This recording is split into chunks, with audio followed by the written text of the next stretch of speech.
Hmm. Hello again, everyone. Time to get cracking. We've only got a couple of you in here right now, so I'm wait a couple more minutes, even though it is after 5:30 already. We're gonna jump off right where we left in the extra session. I have posted the video to my YouTube channel already. It's listed as batteries, Ohm's law, something another like that. But it has the word extra. So if you look for the search 07112024 capital E lowercase XTRA, then it'll come out. So hopefully that works. Uh-oh, someone's texting me. Make sure nothing's happening here. Does not appear to be anything bad. Anybody have any questions before we get cracking? Are we going to have a test on the 23rd, 23rd. like the fourth test? Because I remember you mentioned we might not have time for a fourth test. I was just wondering. We're definitely going to have a fourth test. It might be like I did the last one where you can take it on your own, or you can come in and take it in one of my labs, or you can come in and take it at a testing center, any campus, by the way, not just that. So we're definitely having a fourth face-to-face test and the final. Not only that, I've already made a online test available, so I suspect you're going to have two more online tests and the final exam and the face-to-face test. Probably the online test is going to come out next week, and I'll probably give you like the whole week to work it, or it might come out, sometime today or tomorrow. And then the top two face to face will be used, or the top three? The face to face, I'm just dropping one so far. I might reconsider and consider dropping two. Uh, but what I did was I allowed a bunch of students to do a retest. I think then I let your class do a retest too for test one and two. I did not do one, no. Okay. I'll double check my emails, but that was something I had sort of just decided to do across the board. So I might do it again. And you don't have to take it, but you're welcome to. And I'll only count your highest score. Uh, but in this case, what I did was I think I said anybody that made like a less than a 70 can get as high as a 70 if they redo it. And anybody that got like an 80, they can get as high as an 85 or something like that. So sometimes I do that just to give it to you. And then sometimes I just give retests and I take the highest of the two, all sorts of weird stuff. So yeah, there's probably going to be something else just to give y'all a chance to feel better about those tests. And I do that in lieu of dropping two grades. Okay. Man, it's only two of you here.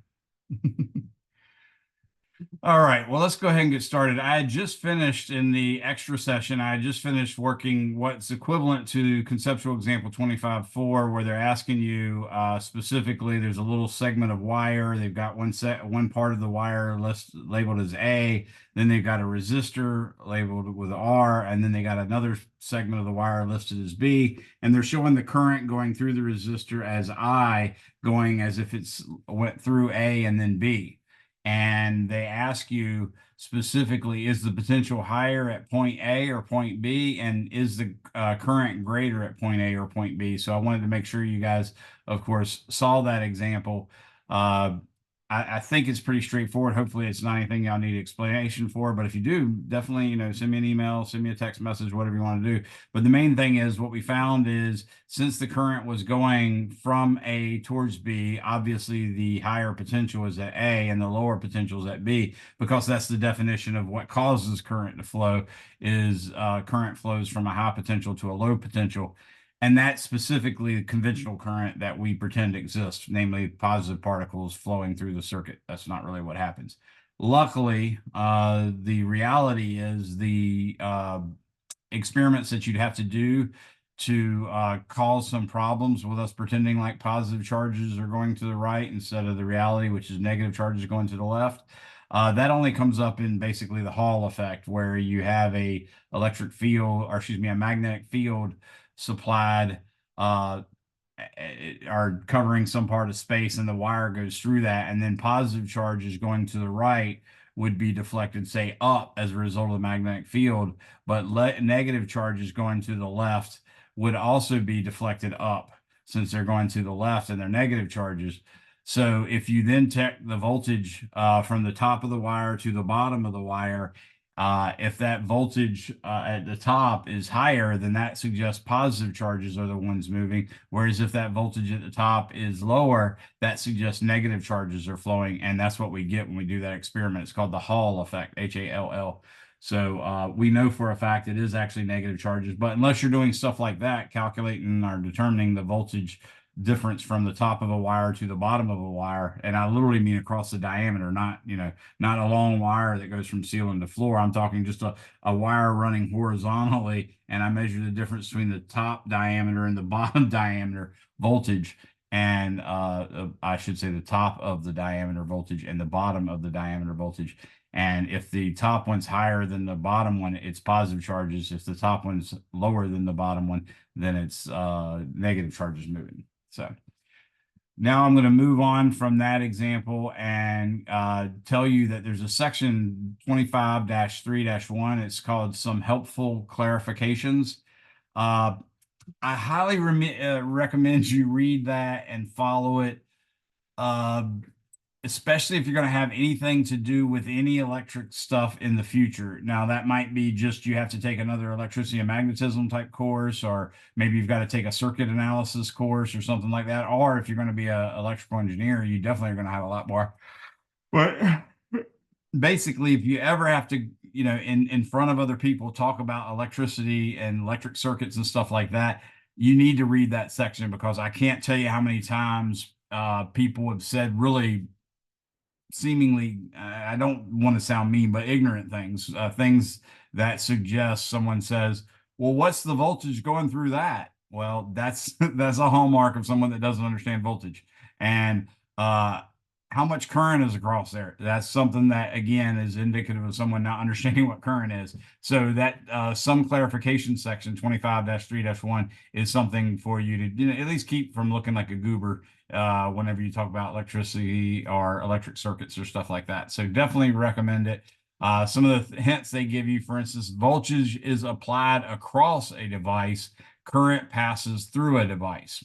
Absolutely. That's the number one peeve of people that know anything about electronics, is people say it just the opposite. They'll say voltage is something that goes through a circuit and current is something across a circuit. That's not it at all.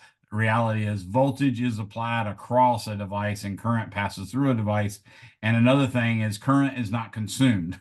Okay, so it's not like this resistor is eating up all the current. No, this resistor has basically defined what the net current will be in the whole circuit as part of a circuit that has many resistors. It's played a role in that. And that's the only role that the current plays, or that the resistance plays on the current, is it restricts the current from being above a certain value or below a certain value based on the total resistance of the circuit. So definitely read that over. I'm going to move on to the next thing, which I think is pretty straightforward. What I want you to think about, so that you don't have to think about, oh, crap, I have this whole new equation. What I want you to think about is, let's say this is a wire. So it's actually a pin, of course, but you can see the diameter is roughly the same if you ignore the little tip over here and this little part over here. So the diameter is about the same. What you want to think about when it comes to resistance of a wire, for instance, is what parameters dictate how hard it's going to be for charges to flow through this wire. So for instance, if your wire is this long, is it harder for charges, i.e. a current, to make it through here, or is it harder when it's only half as long? Anybody have any idea on that? Is it It's harder harder for? when it's longer. Yes, it's harder when it's longer. So what that tells us is resistance is directly proportional to the length of the wire. So resistance is proportional to L. That's something that comes out. What about if I had a wire with this cross-sectional area? See how small that is? Versus a wire with this cross-sectional area. See how big that is? Which one would be more difficult to get through? A diameter that big or a diameter that big? Smaller would be more difficult. Yes, so smaller is more difficult. That means area and resistance are thumbs up, thumbs down. So from that alone, I can go ahead and start sharing my screen, which I'm going to do now. And I'll pull that up in a second. Let's see. All right, the screen should pop up any minute now. Any minute. Okay, so what we just found by that logical thinking process is that R is proportional to L and that it's inversely proportional to A. And what I mean by that is you're imagining a section of wire that has a cross-sectional area A, and it has a length L. So that equation is a new equation, or it's not even an equation yet, but this thing that I'm coming up with is a new equation. But now we want to have some way to take into account not only the geometry of the wire we're going through, but also the chemistry or the actual element that the wire is made of. So, for instance, you probably think it'd be a lot easier for the charges to flow through an aluminum wire than it would be through a wire made out of cardboard, right?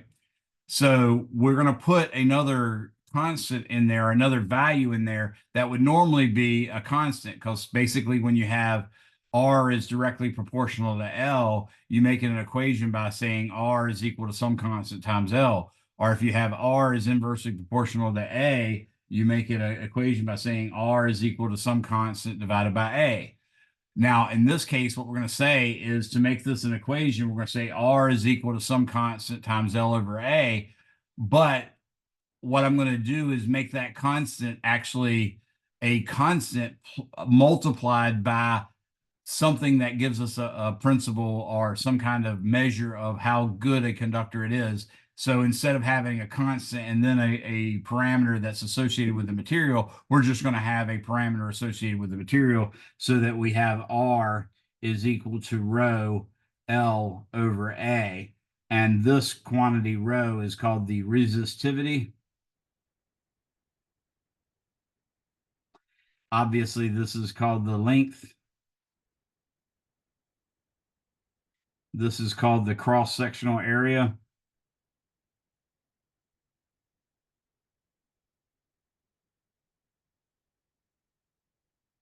And this is called the resistance. And if you look at it, we know that R has units of, if we look at Ohm's law, for instance, V is equal to I times R, we can see that R would be equal to V over I. And we already know that V is joules per coulomb, which is a volt, and we already know that I is coulombs per second. So you could, in principle, say this is going to be joule seconds per coulomb squared, and that's right. But you could also say that it's equal to, let's say, a volt per amp. That's right too. Or it could also be equal to a volt second per coulomb. That's right as well. But ultimately, what we're going to say is it's equal to an ohm, which we use the uppercase Greek letter for ohm, for omega, the last letter in the Greek alphabet. Okay, so that's the actual unit. But by doing all those different things, considering all the ways you can do it, you can see all the equivalent forms of an ohm. An ohm is a volt second per coulomb. An ohm is a volt per amp. An ohm is a joule second per coulomb squared. All of those are fair games. Now that we look at that, we see that R is going to have to come out in ohms, and we see that rho is going to have to take a length, which comes out in meters, and an area, which comes out in meters squared. And it's supposed to take and multiply by the meter and then divide by meter squared and spit back out a number in ohms. So hopefully from that, you can tell that the units for rho is in fact the ohm meter. Now that's kind of cool. It's not very helpful. It doesn't, I mean, I shouldn't even say it's cool. That's just the fact. So we know that that resistivity has a unit of ohms times meters. And in fact, your book gives a table, table 25.1, and it shows, for instance, that the resistivity of silver is 1.59 times 10 to the negative 8 ohm meters. Copper is 1.68 times 10 to the negative 8. Obviously, you can see copper is not as good as silver, but silver is a lot more expensive than copper. So yeah, copper would be better to use. Then we can look at aluminum. Uh, well, let's look at gold. Gold is 2.21 times 10 to the negative 8. So that's worse, really, than the copper is, but it's better than aluminum. And in the case of gold, it's 2.21 times 10 to the negative 8, and aluminum is 2.65 times 10 to the negative 8. So you see that silver, really, among copper, gold, silver, and aluminum, silver has the best, and aluminum has the worst. Copper has the second best, and aluminum has the fourth worst. So it turns out that because aluminum and copper are really cheap, we tend to use those in circuits. So are in wires and, for instance, in our infrastructure. So Dominion Power puts mostly aluminum and copper wires out. Next on the list is tungsten, which jumps from 2.65 all the way up to 5.28. So aluminum was 2.65 times 10 to the negative 8, but tungsten's 5.28 times 10 to the negative 8. Iron is 9.61. Platinum is 10.1. Mercury is 96.1. Nichrome, which is an alloy of nickel, iron, and chromium, that is actually 100 times 10 to the negative 8. Then it breaks down into areas that we call semiconductors, which is like carbon, germanium, and silicon. Those are normally germanium and carbon, for instance, are on the order of, well, carbon's 3 to 60 times 10 to the negative fifth. Germanium is 1 to 500 times 10 to the negative 3. But then silicon is about 0.1 to 60 with no power of 10 at all. And then insulators like glass and hard rubber are anywhere from 10 to the ninth to 10 to the 15th. Notice I said 10 to the ninth and 10 to the 15th. Positive, not 10 to the negative 8, 10 to the negative fifth, 10 to the negative 3. Okay. We give you those tables in the textbook specifically because they're going to ask you to solve problems with those specific metals, and therefore you can just go and look in the table and find out what those specific parameters are. So we've got that. I'll tell you there's another quantity. This is called the resistivity, but there's a quantity sigma that's called the conductivity. And it's defined to be 1 over the resistivity. Now, as you can tell, since it's 1 over the resistivity, the unit of the ohm is the unit of 1 over, or excuse me, the unit of the conductivity is 1 over the unit for the resistivity, which is 1 over an ohm meter. Well, this is the part that I said was kind of cool. And I bring this out now specifically, even though they don't bring it up in the book for several more pages. But it's kind of neat to think that the unit for conductivity is called the mho. Y'all see the relevance there, why mho is interesting as opposed to 1 over ohm meters? Is it just the reverse of ohm? Yeah, it's ohm spelled backwards. So I kind of get excited when I see, physicists and scientists and engineers and stuff having senses of humor. Like, for instance, in Murray Gell-Mann named the subatomic particles that make up the proton and the neutron are actually called quarks, and he got that from James Joyce. So that kind of stuff excites me. But anyways, that's another quantity that exists, and it's called the conductivity. That'll come in later, but right now I just want to cover that so you know. So now that we have that, let's work a problem. Let's say this is going to be example 1 since we're starting anew. So example 1, 2 speaker wires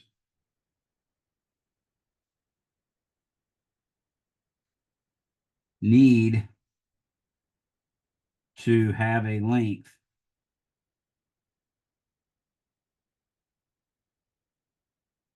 of 18.0 meters but their resistance must, oops,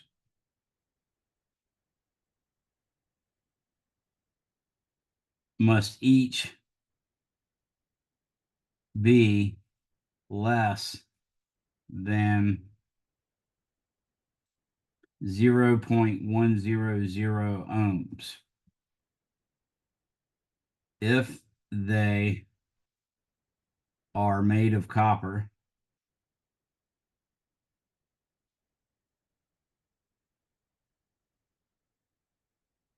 ooh, evidently I'm going to spell copper with an E on the end now. I don't know where that came from.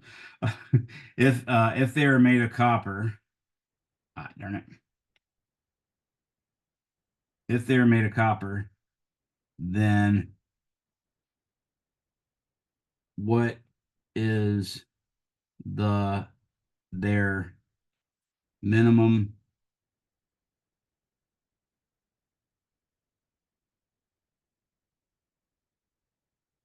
I'm going to say then A, what is their minimum diameter? And then B, what is the voltage drop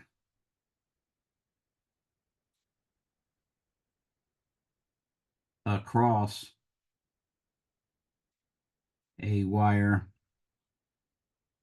with that minimum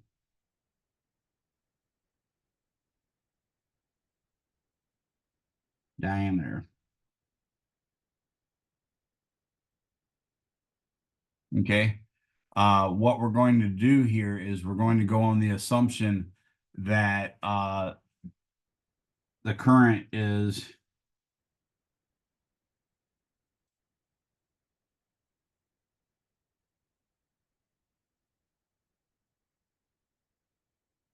5.00 amps.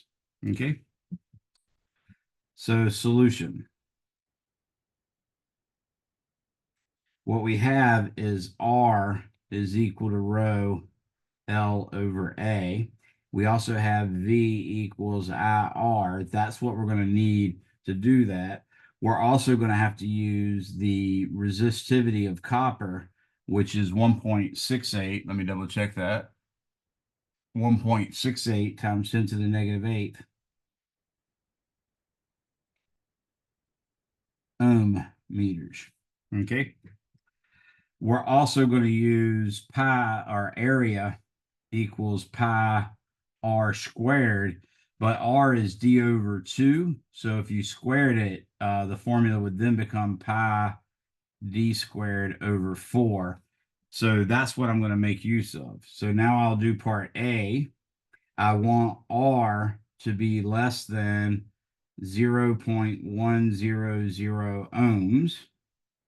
That means 0.100 ohms is greater than, I'm going to say 1.68 times 10 to the negative 8 ohm meters times 18.0 meters for the length. And then all that has to be divided by the area, which means I can put the 4 up on top, and then I can put 3.14159 for the pi, and then I can write d squared like that. So ultimately, this gives me d squared has got to be greater than, basically the number I get is 1.68 e to the negative 8 times 18 times 4. And now I'm going to divide that by pi, 3.14159. And now I'm going to divide that by 0.1. And that's going to give me 3.850 times 10 to the negative 6. And notice the units here. We've got basically meters squared is what the unit is. So this tells me that D must be greater than 3.85 times 10 to the negative 6. I'm going to take the square root of that. And when I do that, I get 0.00196 meters. So the diameter really needs to be about 1.96 millimeters. Now, actually, since I can do this 1962 millimeters. So what I might do is say 1.97 millimeters will be fine. Okay, that's a change of one in the last digit, so that should be good. So that's what I'm going to say is the appropriate figure to use. We wanted to find the minimum diameter. I'd say the minimum diameter we can use is 1.97 millimeters.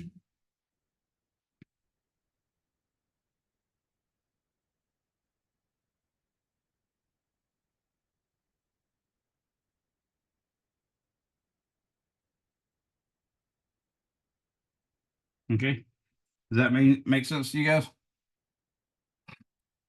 Okay, now I'll tell you that in reality, if you go to Home Depot or Lowe's and then try to buy a wire like that, unless you come in with like a cell phone so you could Google stuff, or with an actual vernier caliper so you can measure the diameter of the actual wire part itself, you're not going to be able to find that wire. But it turns out the way they list wire is something called AWG, which is American Wire Gauge, basically.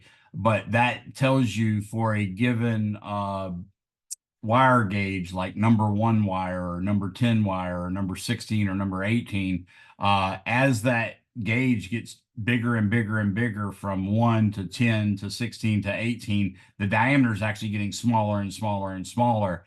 And you can Google that AWG and it'll tell you what diameters qualify as number one, as number 10, as number 16, as number 18. And they'll tell you basically how much current such a wire can carry, because that's really what's most important is how much current it can carry.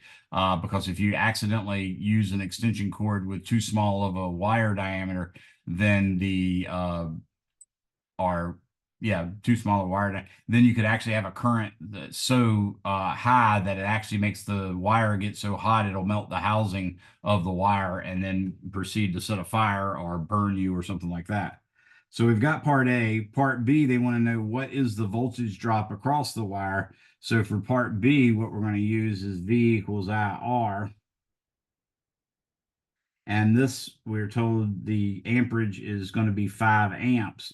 So for instance, if you bought a stereo system and it has an output of 250 volts, if you then plug it into a clunky wire that has a very small diameter connecting it to uh, the actual speakers, then what's going to happen is your voltage is going to drop so much that you sort of wasted money on an amp stereo that puts out 250 volts because you've cut it down so much that by the time it gets to the speaker, it's only 200 volts. That would be a problem. So that's why they have such a situation like this. So with this in mind, I'm going to have to put the radius of the resistance of the wire in there. Well, the resistance of the wire is going to be 1.68 times 10 to the negative 8 ohm meters.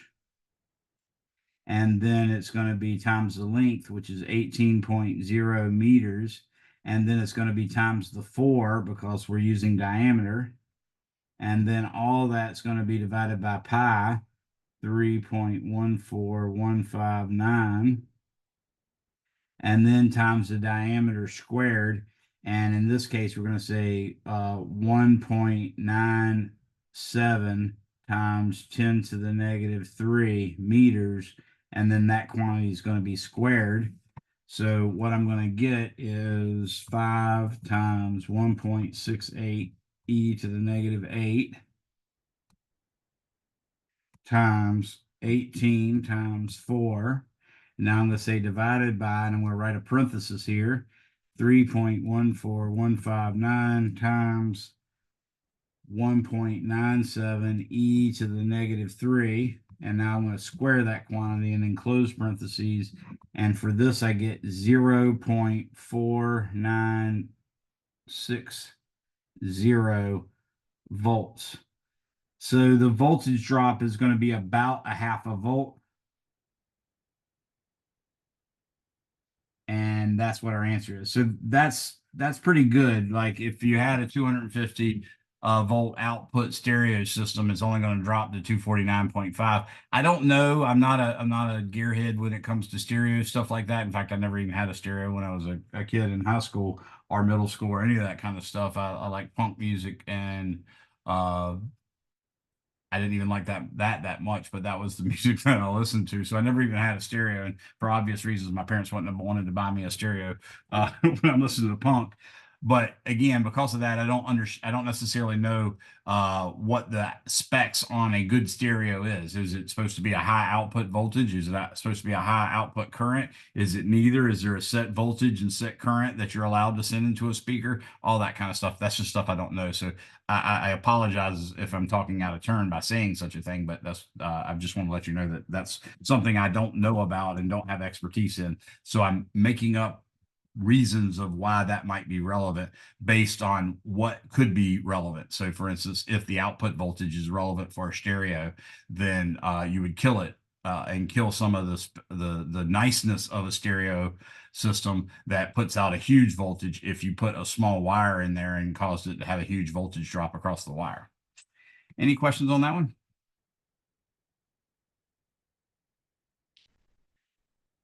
All right.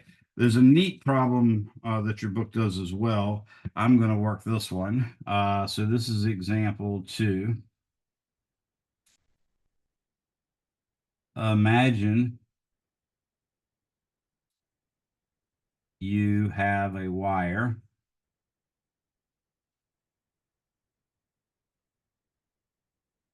of resistivity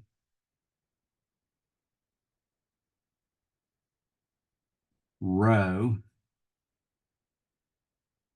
length L, and area A.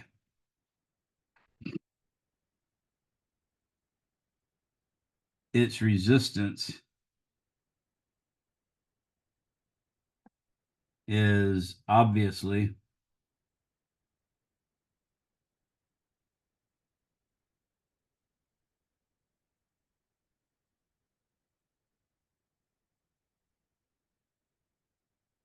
is is obviously R equals rho L over A. Uh-oh. What would its resistance, oops, can't fit that word in there, so I'm going to just leave it blank. What would its resistance be if you stretched the wire to a length 2L? Okay.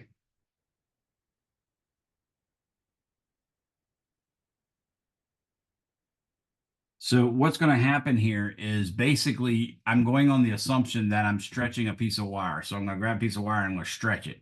Now, I'm assuming given wire, which could be copper, it could be aluminum, it could be gold or silver or whatever, the main thing is it has a fixed resistivity and that's not going to change. But not only that, being a material like copper or silver or gold or whatever, it has a fixed density. So when I stretch it like that, I'm going to go on the assumption that I can't really change its density. And since density is mass over volume, well, also I'd assume that I can't change its mass either.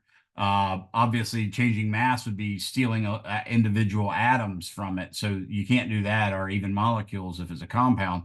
So you can't do that. Since density is mass over volume, that would suggest that if the density stays the same and the mass stays the same, then the volume has to stay the same. So what I'm going to say is the volume of a wire is equal to pi times the radius squared. Well, actually, I'll do it this way. Instead of coming down to radius, I'll just keep it in terms of area. I'll say the volume of the wire is A times L. Okay. And that is equal to a constant. So R initially, R is equal to rho L over A. But after the stretch,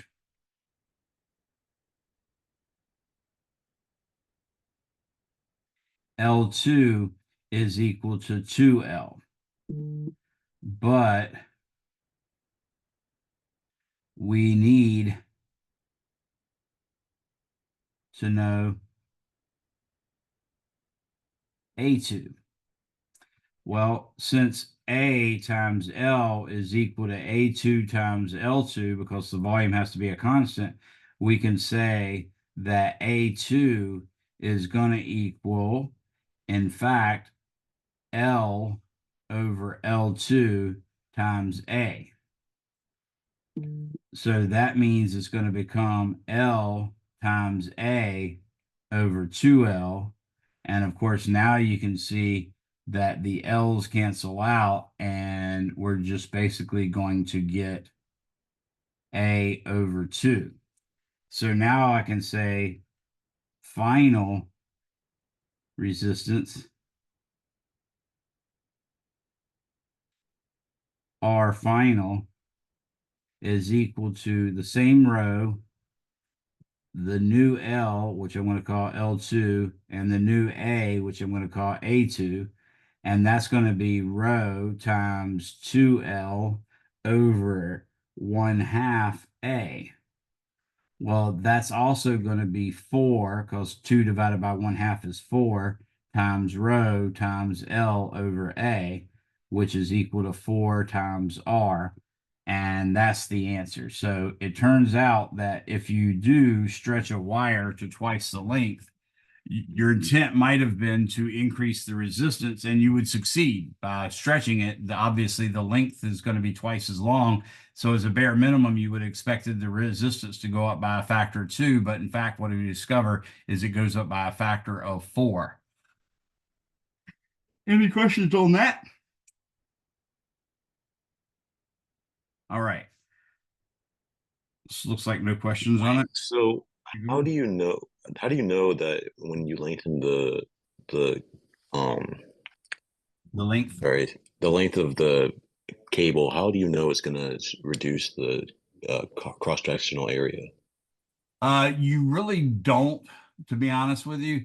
But we do know that when you try to stretch something, for instance, like if you actually put like a piece of rebar and you put it in each end in a vise, and then you connect those vices to things that are really powerful enough to do something like stretch metal, that what happens is the metal stretches, but when it does, it necks down or throttles downward. That actually changes the cross-sectional area. We know that's a property of materials. That's something that happens. And in fact, that's when you're actually stretching it beyond Hooke's law. Remember, Hooke's law is F is equal to negative KX. And basically, as long as you keep it in a fairly small change of length range, then the amount of stretch you get from pulling on it is directly proportional to the force.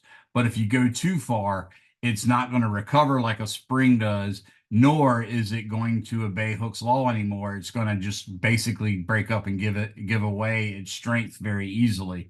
So we know from the extremes that if you just try to increase the length of the wire by, let's say, 1/10 or 1/100th of the length of the wire originally, that wouldn't be a big deal. But when you actually try to take wire and stretch it from 1 meter to 2 meter, you're actually pushing the envelope and probably exceeding Hooke's law.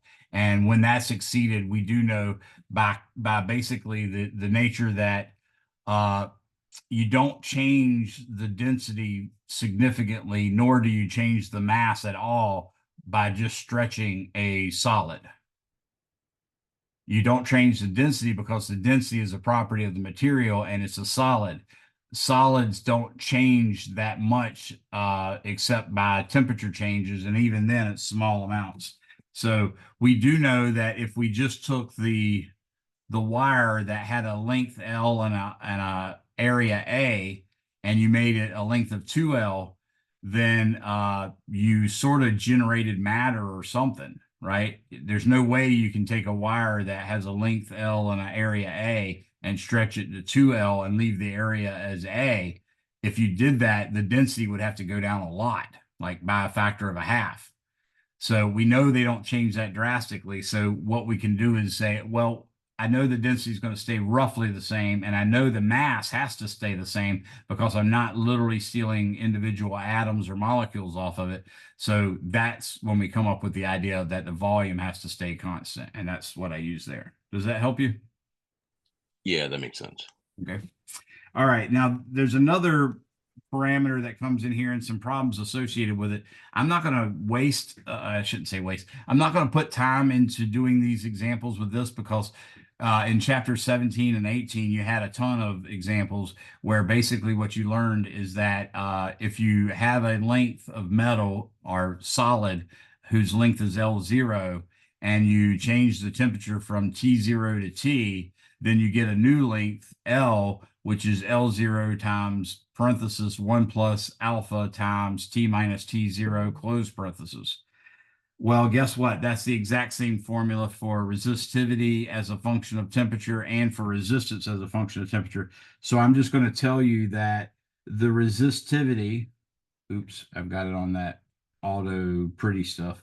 So the resistivity at a temperature T is equal to the resistivity at a temperature T0 times 1 plus alpha T minus T0. So that's one formula. Notice that looks exactly like L at T is equal to L0 times 1 plus alpha T minus T0, which you probably remember using from chapter 17. Now you can also say, let's not use the resistivity. Let's calculate the resistance of an actual object. Well, then we're going to say resistance at temperature T is equal to the resistance at temperature T0 times 1 plus alpha T minus T0, where this alpha in both cases is called the temperature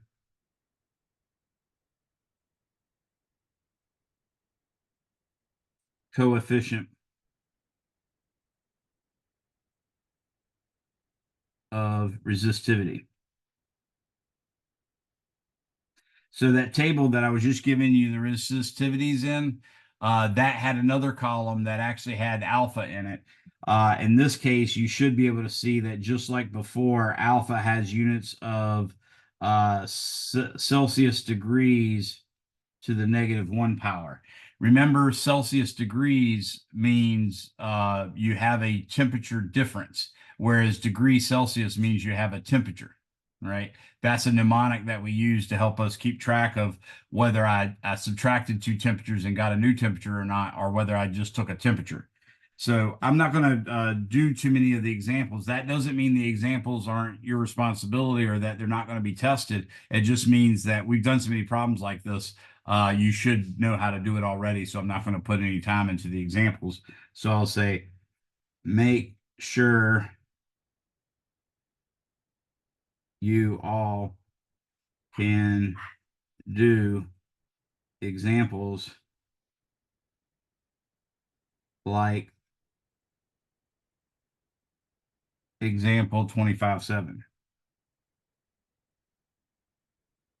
Well, that was the worst looking 25 I've ever seen in my life. Boy. 25-7. Okay. It has that example, and I think that's the only one it gives in the text. But like I said, it's not a hard problem to do. I just want to make sure you can do it, but we've had enough experience doing that.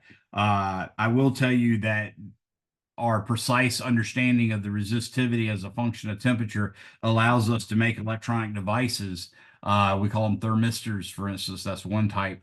But this is like a way that we can actively determine the temperature of something. So, for instance, recently, over a year ago or so, my dryer in my utility room started getting really, really hot, and it would like melt clothes and stuff like that. And in fact, the white paint on the top started to turn brown. It was getting so hot. That's actually a really big fire hazard. It's something you got to watch out for. So not only do you got to make sure you get all the lint out of your lint trap and your the lint tube that goes to the outdoors, you also got to make sure it doesn't get too hot just on random, because something can happen to the actual dryer to make the dryer start getting too hot. And that's what happened in this case. So I opened up the body of the dryer and I looked and I saw three of these thermistor type objects, and they were pretty cheap, on the order of a couple of bucks each. So I just bought all the ones that I saw in the device in the dryer. I bought one for each of them. I just went to one of those plumbing slash heating and air conditioner stores like Ferguson's or something like that. And I just went there and I bought one, bought three of them and then replaced them all easy peasy. I mean, it's just not even, and in one case, it wasn't even soldered. It was just, wires connected, but I replaced them and the dryers worked wonderfully ever since. But that's purely because we can set up a little small circuit where we run current through it, and that small circuit can detect exactly how much current came through it, and that current is based on the resistance of the wire that it's going through, and that wire is made of something like platinum or tungsten or something that we understand very well. So we know that if it had a certain resistance, it's at a certain temperature. If that resistance was too high, then the current would be too low, and we know that what happened was the temperature got way too high, and that would stop, usually make the dryer stop working. That's what the thermistor was supposed to do. It did not do it. Okay, or the thermal device. So, anyways, that's one of the modern things of electronics that we can make use of. Now I'm going to skip on to power. So with power, I think I can fit it in right here because it's really not very complicated, but I will remind you that we did power before when we did work and energy, and power in general, on average, is like the energy divided by the time taken. That's a very normal result. That's the average power. But you also find someone might actually say, well, a certain amount of work was done in a time delta t, and then you call it work divided by delta t. That's okay too, because as you know, you can do work on a system and that work can completely go into changing the energy of the system. So we're back to the original equation. Similarly, it can be delta U over delta T. That is another form, again, because delta U can be a change in energy, just like it's a change in potential energy. But at the end of the day, if you want the instantaneous one, we have to switch from the average to just the P. And instead of deltas, we're going to say dW dt or dE dt or du dt. All of these are various ways in which you can actually calculate power. So don't be afraid of taking something that has the units of energy and dividing it by a time quantity, or taking the derivative of it with respect to time to get the power, because it's almost always going to work out okay. Okay. So that's one thing. Now, what we also learned was that U is equal to Q times V. Remember, that was the equation that gave us the idea of the electron volt as a unit of energy. So if you look at it that way, then you might say P, which equals du over dt. Notice how I switched and said it's du over dt.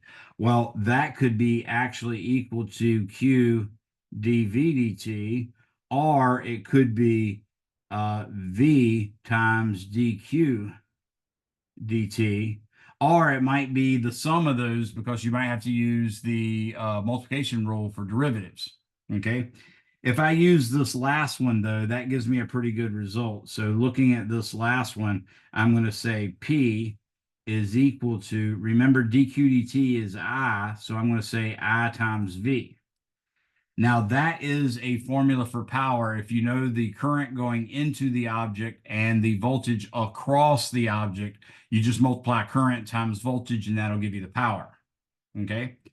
Now, you don't always necessarily know voltage and current, so you might want to try something else, especially if you're dealing with a resistor. If you're dealing with a resistor, then we can use Ohm's law, and I can take V equals IR to replace the V, and this gives me a very important version of power, which is I squared R.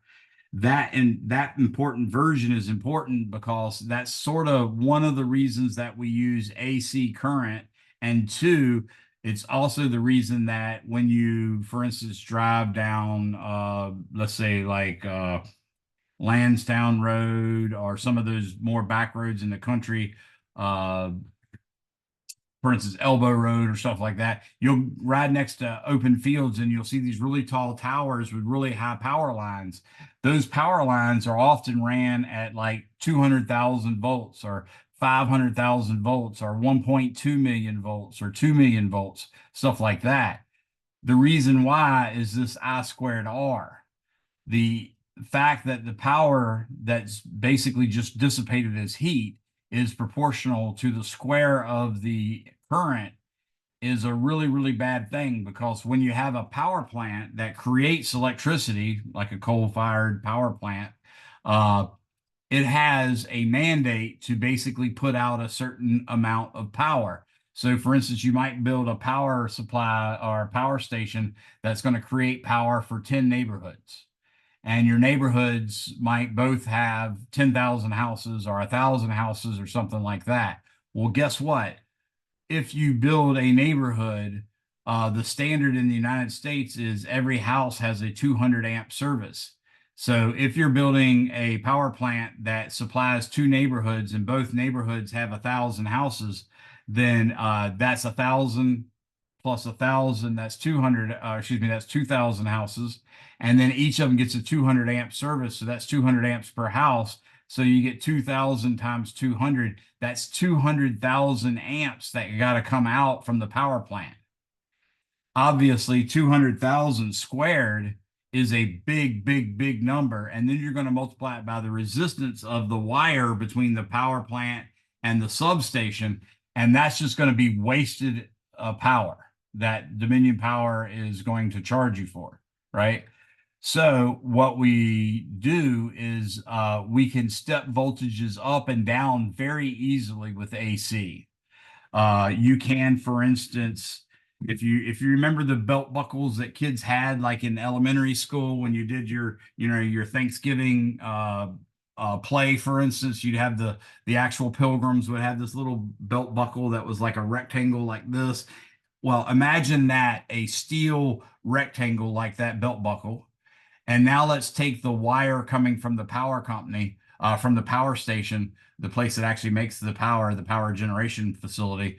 The wire there, I'm going to take it and run it to one side of the belt loop, and it's going to spool around the belt loop. So you can look at it like this.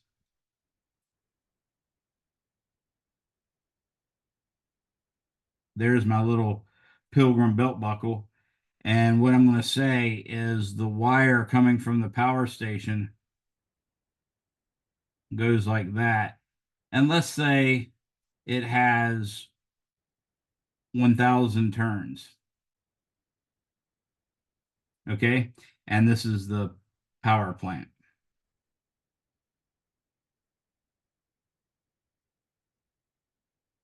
Now, if I take this side over here and wrap the wire around so that it has, let's say, 1 million turns,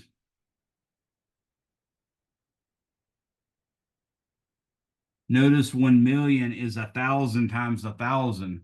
So if the voltage coming here, V, was 120, which is what AC lines are from the United States, then the voltage coming out here would be 120,000 volts. This little belt buckle thing is called a transformer, and it's more than meets the eye. It's a transformer, and actually it's a little bit more complicated than that. We try to make them super efficient so we don't lose any power. So what you'll do is you'll take and maybe start with a piece of metal like that, but we found out that eddy currents and stuff like that steal some of the power. So they'll basically laminate a bunch of steel plates against each other so that you have very thin layers making up this really thick belt buckle. And then they'll also immerse the whole thing in an oil. In fact, it used to be PCB oil, which is highly carcinogenic. And I've had probably a half a cup of it poured on me by accident. Not really poured, it was splashed on me. And I'm already hypochondriac, so that freaked me out, but we'll just leave that there. Uh, anyways, if you see a transformer, which looks like a big silver bucket up on the side of a telephone pole, don't mess with it. Okay. It could be old enough where it's going to have PCBs in it. It could have some capacitance to it. So you grab it and it shocks the crap out of you or even kills you, that kind of thing. But that's what it's used for. It's for pumping power. Changing the voltage up would be called a step up transformer. Changing the voltage to make it lower would be a step down transformer. But notice power, P equals IV.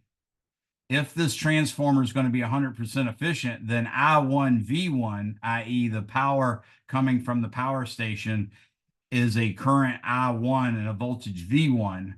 That at best, if you made it really, really well, is exactly equal to I2 V2, which is the current coming out going across the field. So by bumping the voltage up from 120 to 120,000 volts, what happened was you had 2,000 houses that had 200 amps each. So you had 200,000 amps. So I'm going to say, actually, I'll use purple again. So I'm going to call this V1. And then I had I1 was 200,000 amps. Well, guess what? If I step the voltage up by a factor of 1,000, then I step the amperage down by the exact same amount. So this is only 200 amps. So now my power is wasted at a rate of 200 squared instead of a rate of 200,000 squared. So that's why that I squared R equation is somewhat important. And that's also why we transport that power over country fields really, really high in the air. Once you start dealing with voltages that are tens of thousands and hundreds of thousands and even millions of volts, you know that air can become a conductor. Remember, we learned that the breakdown electric field strength of the atmosphere is about 3 million volts per meter. So that means if you had a voltage of 3 million, then that's enough to actually cause lightning to strike a distance of 1 meter. So you can, start getting bad effects. So you have to put those lines really, really high. I've actually went through neighborhoods in mountainous areas. There's one in outside of Chapel Hill where a lot of wealthy people live called Governor's Club, and it's on a mountain called Governor's Mountain. And in those cases, they have up in quote unquote the poor section where houses are only $750,000 instead of 5 and 6 million. They had basically the elevation was so high that some parts had those wires a mere 15, 20 feet off the ground, and I would walk under them and my hair would stand up on my head, my arms, my legs. And if it was even remotely a moist day, you'd hear it zzz, pop, pop, pop, pop, pop, pop, zzz, pop, pop, pop. So basically it was on the cusp of ionizing the air enough where lightning could strike from the power line down to the ground. So yeah, that actually happens. Now, one more thing I can do, I now have power in terms of current and voltage. And if I'm talking about a resistance thing like a wire, then it's I squared R. There's another way I could do it in case maybe I had V in R, not I in R. And what I do in that case is I'd say I is equal to V over R. So I'd end up getting V squared over R by plugging in I equals V over R in that first version. So there's our power equations that we can use. These last two versions are specifically for resistances like resistors or wires or stuff like that. But in general, power is I times V for everything. Anybody have any questions about that? Now, I want to point out something to you. Hopefully, is anybody bothered by what I said with I squared R and then that new version of power I wrote down? Does that seem not kosher to anyone? It's good if it does, if it doesn't seem kosher to you. Obviously, I'm not talking about literally kosher. So I don't want you to think this looks like I might have just lied to you. I said I squared R is the reason that we take our voltage and bump it up to 200,000, 2 million, or whatever. It's because I squared R is the power wasted. Well, that's absolutely true. But then I turned around and wrote V squared over R, which suggests that a high voltage would also be a problem. And it is, okay, but let me help you understand what I mean by voltage when I write V squared R. When I say voltage in V squared over R, I mean the voltage change between the transformer at the power plant to the power or excuse me, to the wire at the substation.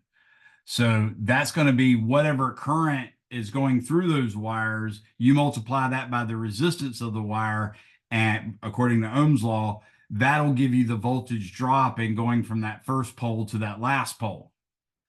That's going to be a very, very small voltage, whether you're doing it at 200,000 volts or whether you're doing it at 120 volts. Because, for instance, if you take a wire that, for instance, is, I don't know, an inch in diameter, that's obviously going to have very small resistance, even for miles. And in fact, it's not uncommon to have, tens of miles of wire have a resistance on the order of, 5 ohms or something like that. If that's the case, then 5 ohms times, in this case, we had 200 amps. That's only going to give you 5 times 200, which is 1,000 volts. So yeah, you're going to take 2,000 or 200,000 volts and drop it down to 199,000 volts. But that's a lot different than saying the whole 200,000 volts is squared. All right. Hopefully you guys understand that. Your book does talk about it a little bit, but that's where we get power from. And those are the equations we can use. So let me do a quick and dirty example. Calculate the resistance of a 40-watt light bulb or headlight designed for 12 volts. So this is going to be my example 3.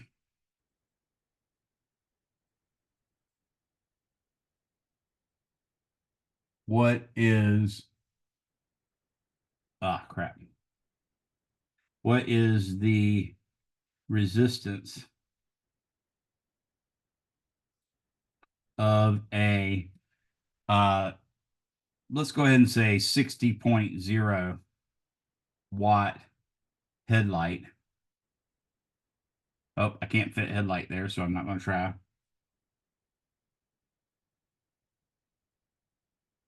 Connected to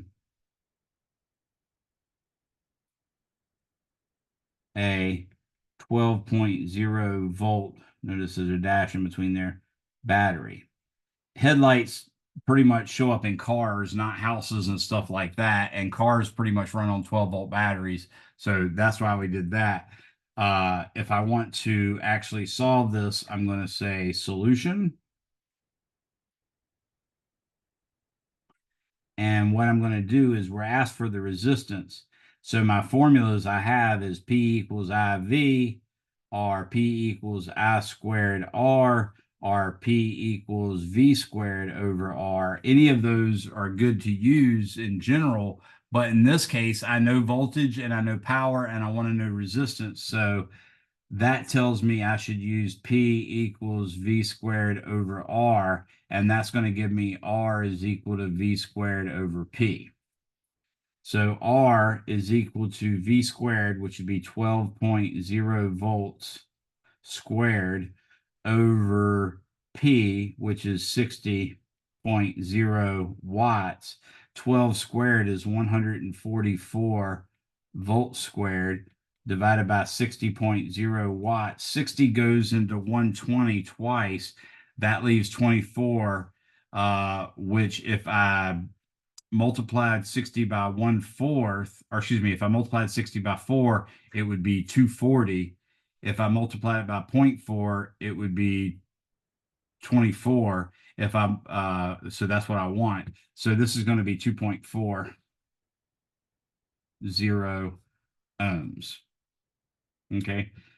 That is equal to the resistance of the light bulb. Again, it's a headlight, so it is a light bulb in some sense, and the likelihood of that resistance being the same for all sorts of values of current and voltage is very low, but the main point is they just wanted you to ask it. What I would tell you the most important thing about this formula is for a adult human, okay? P equals IV is an important equation for a very good reason. Okay. P equals IV is what tells you the power of a device in terms of the current and the voltage. If you, for instance, bought something to use out in your yard, so maybe you're a homeowner now, or at least you're renting a home and the people are making you mow the grass and edge and all that good stuff, then like me, you might have gotten a hold of an edger because I'm OCD and I really would like my yard to look nice. It in general does not, but I try to get it there. But you would buy like an edger, and if you took that edger, specifically an electric one, electric's really nice and convenient. It's really easy. You don't have to, clean carburetors. You don't have to fill it up with gas. All you got to do is plug it in. But I'm also living out in the boondocks of Currituck County, where basically I have an acre of land, and an acre of land can be kind of big. So I need a long extension cord if that's going to be the case.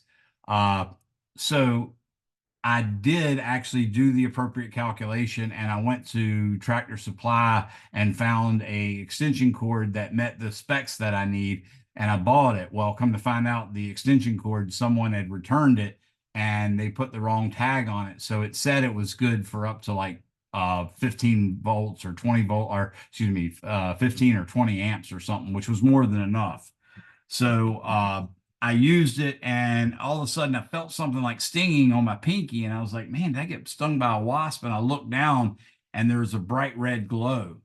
Basically what had happened was the wire, the extension cord, had gotten so hot it melted through the housing and was proceeding to melt through the skin of my pinky. Had that been a wire inside of your wall, there would have been possibly a fire, so that wouldn't be good. So one of the important things to know is, how do I calculate how much current a certain thing draws if I know its power? So let's do example 4.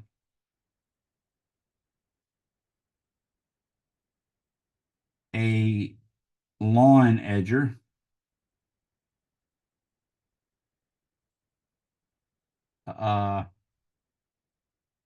has 1800 watts of power and runs on the US power grid.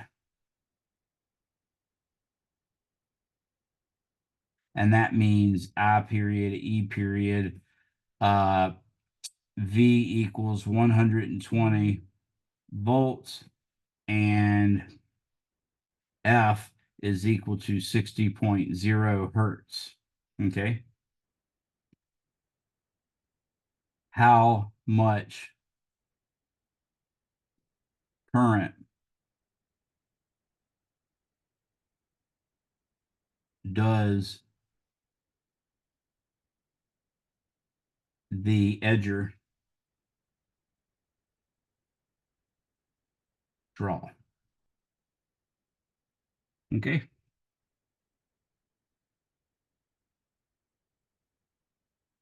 So this is why I'm telling you, as a human, as the adult person, this is the kind of thing you need to know how to do, because you're ultimately, in principle going to possibly own a house, have to mow your own lawn, have to do stuff like this. And you might, on occasion, need to use an extension cord. You need to make sure the extension cord is a safe one to use, stuff of that sort. So what I'm going to use is P is equal to IV. I happen to know that V is equal to 120.0 volts. And it's technically AC. So we haven't covered AC yet, but what I'm going to tell you is that if I use RMS values, root mean square values, then the formulas still hold. So power formulas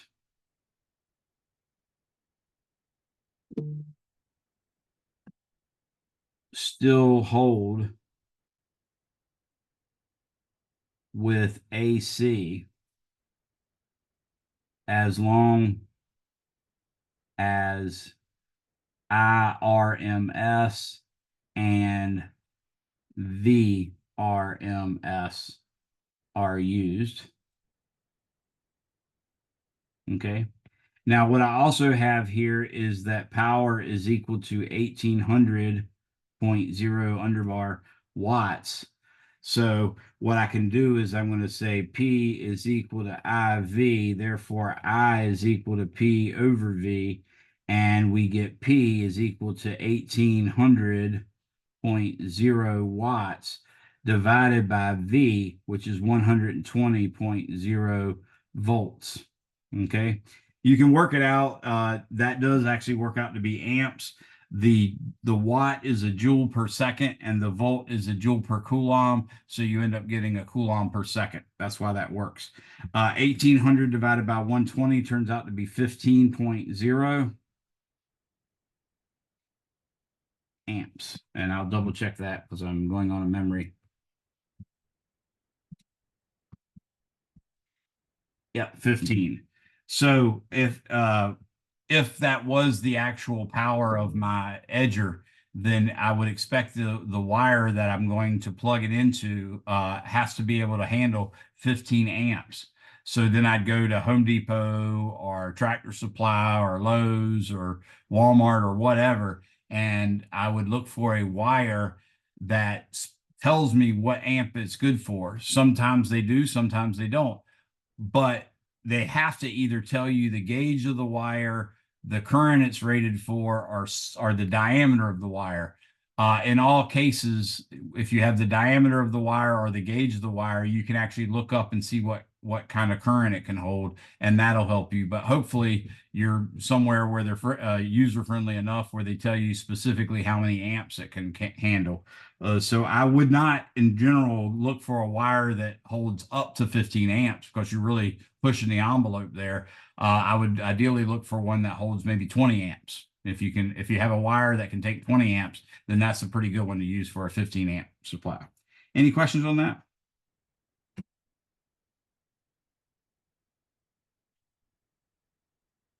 Okay. So that's a very useful thing to do. The lightning example I told you about was example 2510. So I'm just going to say C lightning example 25-10 and do it. Again, that just means, hey, you're still responsible for it, even though I'm not covering it. But it is kind of interesting. And I'm looking at it here. Basically, in this case, it turned out to be 20 coulombs was the answer for the amount of charge delivered by the lightning bolt. The amperage was 100 amps and the power was 5 gigawatts. So that's a pretty impressive lightning strike. And it has a nice, cool picture on it, too. All right. The next section is 25-6. I'm going to go ahead and give you guys a break. It's 6:46 right now. Let's come back at 6:55. So I'll let you know. I'm going to be here the whole time. I might walk away for a second and get my drink refilled or something, but that's about it. But I'll be here the whole time other than that. And I'll give you a warning when it's about 2 minutes till. You can feel free to ask me questions too while I'm here.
Still got about 5 minutes, everybody.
Uh-oh. I was later than I thought. So yeah, now's about time to come back, everybody. Sorry I was late. I was hoping I could find something that I like to use as a demo since I happen to be at home, but I couldn't find it. I was looking for a light receptacle so I could explain something to you about that, but I think I'll do that some other time. And we'll go ahead and begin. Anybody have any questions before we start back? Okay, so I've taken the time to write out another example. Technically, this one should be considered example 5, and I didn't write down example 5, so let me do that too. Just in case we need to refer to it. So it says a single circuit in a house has an 1800-watt heater, a 100-watt light bulb, a 175-watt amplifier, and a 1500-watt hair dryer plugged in and running. How much total? Oh, I crossed my L. That's something you don't do every day. How much total current is running through that circuit? And B, if the circuit is protected by a 20 amp fuse or circuit breaker, will the circuit be forced open to protect the home? Okay, and that's really what fuses and circuit breakers are for. And they've got a lot of neat ideas that have been come up with by engineers and scientists and stuff of that sort to make them work. But the fuse was the simplest of devices. So a fuse is made like a light bulb, where it has the threads as one terminal and then like a button down in the bottom, a little piece of metal that would be the other terminal. And basically what happens is the wire that runs out from that fuse box basically will then run to a series of, let's say, light receptacles, maybe even a light fixture or something like that, and some switches and stuff of that sort. And then every wire or everything that wire goes to is all handled by that one fuse or that one circuit breaker. So it's considered like one circuit on the system. And the way which is why I went to go get the actual light receptacle to show you. But when you actually wire receptacles in a house, you're basically taking, I'll draw it here for you.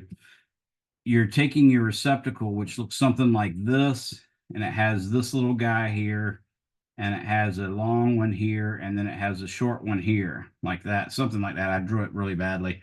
But basically, there's a screw on this side of the receptacle that's associated with this line, and then there's another screw on this side that's associated with this hole.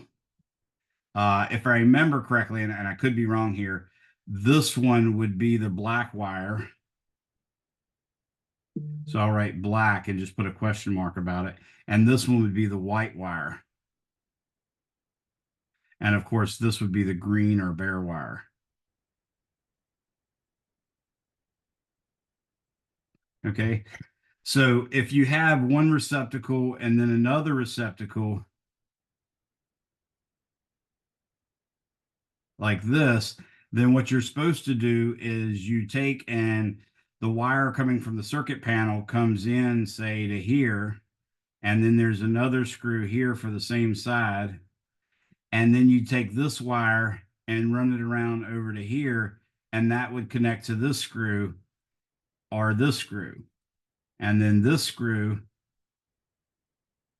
which also has a blank over here, that wire would be connected to this box.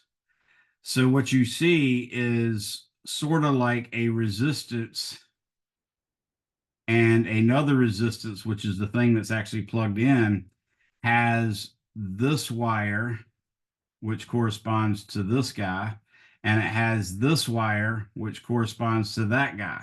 So what you see is your individual light receptacles are all wired parallel. So your individual items like the amplifier, a computer, a TV, a light bulb, a heater, all those things are treated as individual resistances, and all those resistances are in parallel with one another. And what we learned from this formula, remember I wrote down this formula at the very beginning and told you something very specific about it. Where'd it go? Maybe that might have been last time. Yeah. So I'll write it right here. Recall 1 over R equivalent in parallel is equal to 1 over R1 plus 1 over R2 plus dot, dot, dot plus 1 over Rn. So when you have resistors in parallel, the equivalent resistance of the entire thing is less than the smallest resistance there. And if the resistance goes down from V equals IR, that means the current for a given voltage has to go up. So the more things you put plugged into a given circuit, the smaller the resistance of the given circuit is, and the bigger the current is, because the voltage is always going to be 120 volts AC. We call it 120, 125, but 120 gives you a modicum of safety. So that's what's going on here, and that's why I wanted to show you a light receptacle so you could understand how the receptacle is actually wired in and how you can see that they'd be parallel. Now that I've said all that, I'm going to go ahead and erase this. If you want this figure to be seen later with regards to the receptacles, by all means, take a screenshot of it real quick because I'm getting ready to erase it. But that's basically what's going on here. So when you actually have several light receptacles all running off the same circuit breaker or the same fuse, then the more things you plug in, the lower the net resistance gets, and therefore the higher the net current going through it gets. And eventually, because your wires are a certain wire gauge, in other words, a certain diameter, they're only allowed to go up to a certain amount of amperage. And code dictates how you put that wire in. So they'll tell you, use number 12 for this or use number 16 for this, so on and so forth. And then you've got to protect number 12 for whatever current wire can go through, whatever current can go through a 12 gauge wire. And then you have to take any 16 gauge wires, and that's got to be protected by a fuse or circuit breaker that basically stops any current in excess of what a 16 gauge wire can handle. So that's what all that's about. And the nanny state that America becomes, the more, red tape we get and stuff like that, that means we end up having more and more regulations to keep us from killing ourselves because of our own ignorance. So that's why we have codes and stuff of that sort. So in this question, we're asked how much current is running through it. So what we have to realize is that we sort of have a circuit where there's like a power source, like a battery, but in this case it's AC. But like I told you, the AC formulas work largely, or the DC formulas largely work for AC, so it's not a problem. But what we have to figure out is how much each one draws. So the power, whoa, Nelly. So the power, for instance, for the 1800 watt resistor, we already did that. That's for the heater. So I'll say power heater is equal to 1800. Actually, I will say the current for the heater is equal to the power divided by the voltage. We already learned that, of course, and that's 1800 watts over 120.0 volts, which gives us 15.0 amps. Then we have the current for the 100 watt light bulb. So I'll say I light bulb is equal to 100.0 watts divided by 120.0 volts. And 100 divided by 120 gives me 0.833 amps. And now we can do the current for the amplifier, which will be 175 watts divided by 120.0 volts. So 175 divided by 120 gives me 1.458 amps. And then finally, we have a hair dryer, and that hair dryer has a power of 1500 watts and has a voltage of 120.0 volts. 1500 divided by 120 gives me, whoa, that's a lot. Oh, no wonder I multiplied.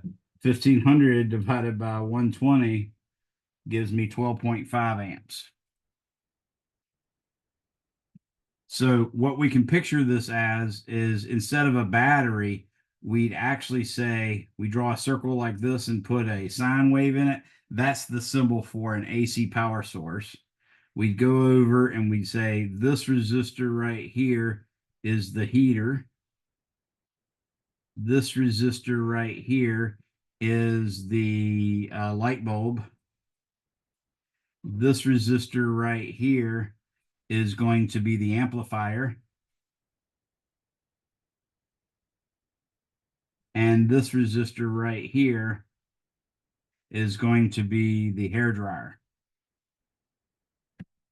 Okay. What that means is we've got a current right here for the hair dryer. That's going to be, in fact, 12.5 amps. And we've got a current right here for the amplifier, which is going to be 1.458 amps. And we've got a current here for the light bulb. That's going to be 0.8333 amps.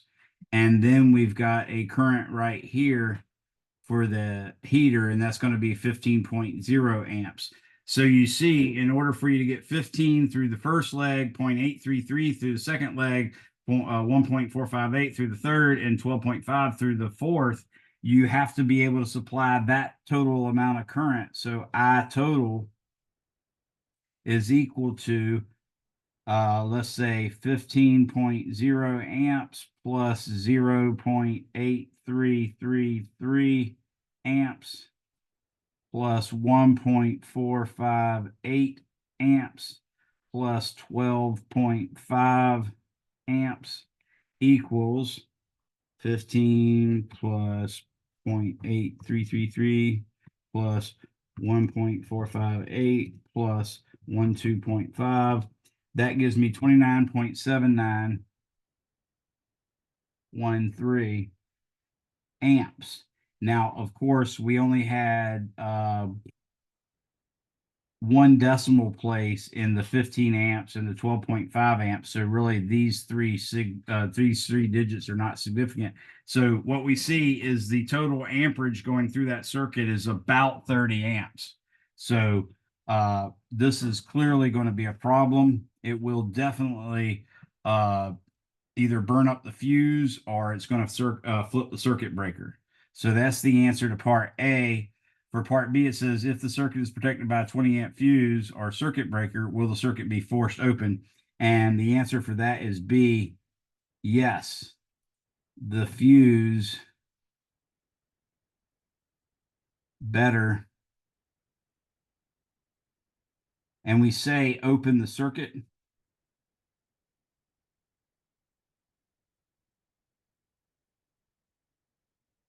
The way a fuse works is basically it's a little band of metal inside the fuse that has a very distinct thickness and width, and then it narrows down to a narrower part like this because they have discovered that that particular thickness and width will actually end up melting through at, let's say, 20 amps. So this is a 20 amp fuse. This little part right here is going to actually get so hot that it actually melts apart. And by melting apart, it opens the circuit. It basically cuts the wire in two. So there's two pieces. So that fuse is what's going to protect you. In the case of circuit breakers, they got all sorts of cool things like the one in your book shows you is basically a bimetallic strip that sits perfectly vertical. And then when current goes through it, the higher and higher the current, the hotter and hotter it becomes. Since it's a bimetallic strip, one side is going to bend more than the other. So it starts to bend like this. If it bends far enough, though, it's going to fall into a little gap that's going to allow this thing that was atop it to fall this way, and that's going to break the circuit open again. So that's another way you could do it. But mainly, that's what the circuit breakers and the fuses are for, is to keep you from burning your house down. So they're very, very helpful. You should not ever replace, for instance, a fuse with a penny or something like that. The only time I would say that's even remotely possible is if you're sort of stuck somewhere and your car needs this fuse to even be able to run, and you could, for instance, fall into harm's way by not being able to get home on your own. That might be the one instance where it'd be okay to put a penny in a fuse spot at least till you got home. And then as soon as you get home, you need to yank that penny out and find the appropriate fuse. Same thing with the circuit breakers. If you have a circuit breaker that flips on you, it's important for you to figure out what happened. If you find that basically it flipped and that particular circuit had recently had a number of things plugged in at once, then you can say, oh, well, I just plugged too much into it, and you can feel a modicum of safety. But if you can't find anything like that happened, then something might be going on that could later lead to a fire, because fuses nor circuit breakers are 100% effective. Sometimes a circuit breaker fails, sometimes a fuse fails, and it only takes one failing for you to burn your house down.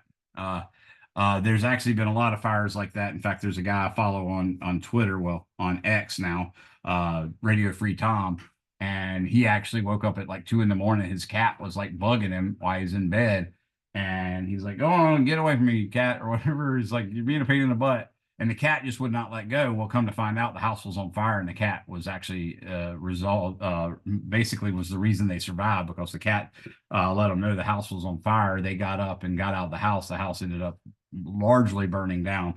He just lost his cat, by the way. She just died a couple of months ago, but it's a kind of sweet story. We love to hear about animals doing good things. Anybody have any questions there? All right, so that's all good there. What I want to tell you about now is AC current. Since we've already given you a little bit of discussion, what I'm going to tell you is AC current, or AC power, implies alternating.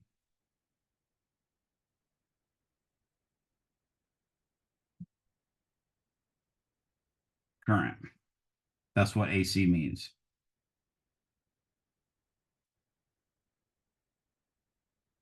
Okay. DC means direct current. Now, what it means is basically if you made a plot of voltage versus time and volts, what you would see is the voltage looks like this, basically like a sine wave. I hit a couple things with my finger, so it didn't turn out quite as well as it was supposed to. But this voltage right here is called V0, which is the V0 equals V peak. Oh, excuse me. Can't believe I wrote PEEK equals PEAK equals peak voltage.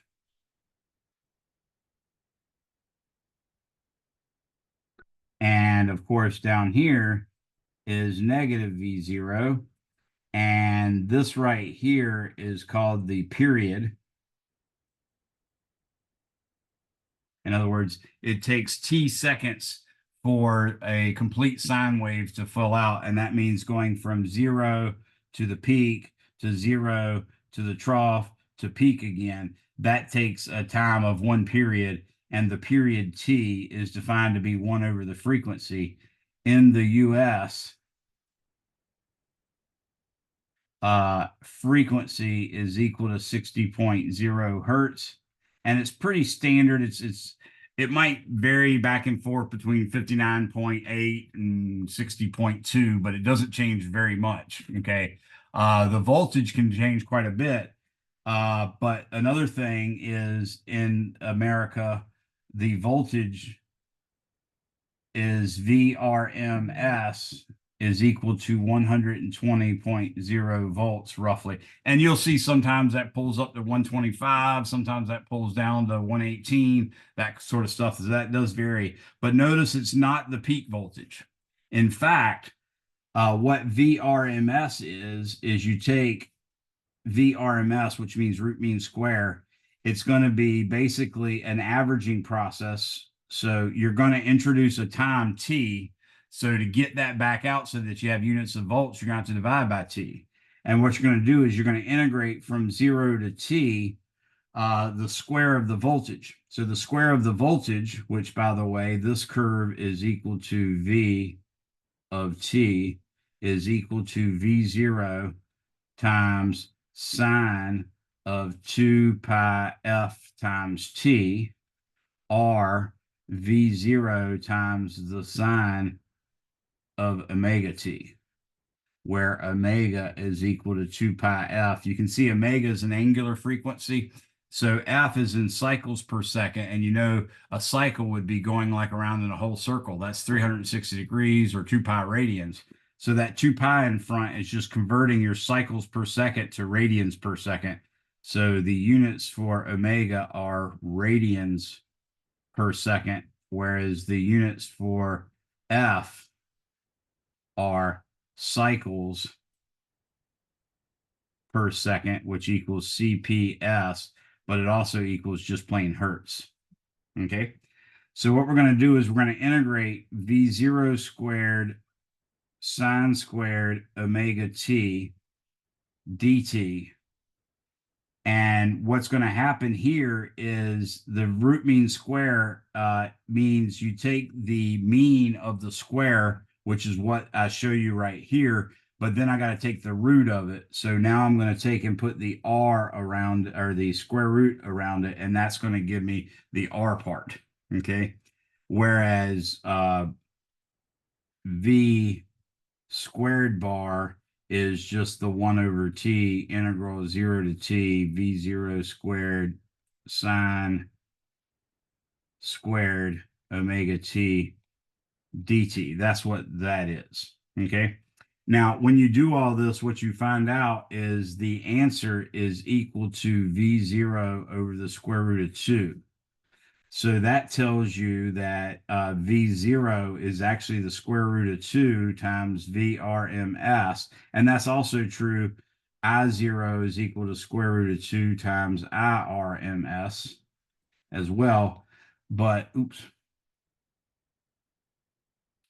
but because of that, we can say 120 times the square root of 2 gives me about 170. It's 169.706.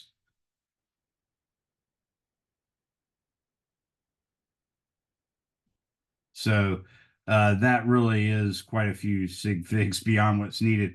So we say it's approximately 170 volts. So that's really what the voltage is from the AC power source that you use in your house, is it bounces back and forth between positive 170, negative 170, positive 170, negative 170.